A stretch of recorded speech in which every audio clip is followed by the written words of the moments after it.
Ito na po ang ating luto na poki-poki. Mga kakosa, ito po. Meron po tayong talong ngayon. Ayan mga kakosa. Inihaw na talong. Ngayon ay binabalatan na po mga kakosa.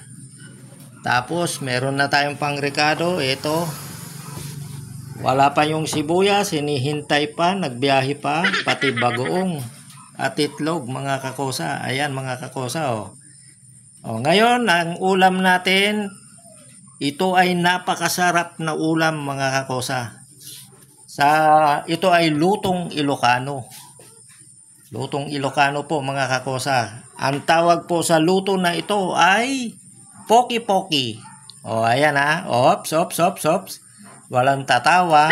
Ops. Walang green-minded. Sa amin, yan po ang tawag niyan. Pangalan pa lang mga kakosa, masarap na. Kakosa. Pangalan pa lang. Papaano pa kaya kung kakainin na natin? Mas masarap po 'yan pag kakainin na natin mga kakosa. Bawal ang green-minded. Kakosa. Ang pangalan po ng lulutuin natin ngayon ay poki-poki. Bawal green-minded. Tara, lutuin natin pagkatapos mabalatan mga kakosa. Mga kakosa, ito na po.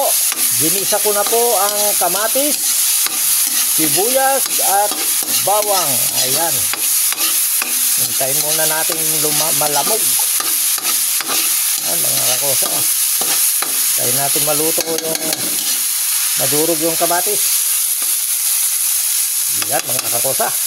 Ilagay na rin po natin ang bagoong pero konti lang. Yan, tama na yan. Yan ang pinakaasin natin mga kakosa, bagoong. Yung iba, ilalagay nila kapag nalagay na yung talong. Ako dito muna. Gusto ko mag-isa siya muna. Yan. Kapit na maluto ang ating madurog ang kamatis.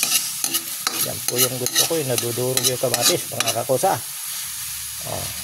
Ito pong luto natin ngayon ay pangalan pa lang masarap na. Lalo na kaya kung kinain pa. Ayan mga kakosa. Pwede na natin ilagay ang talong. Eto na mga kakosa, talong nilagay ko na.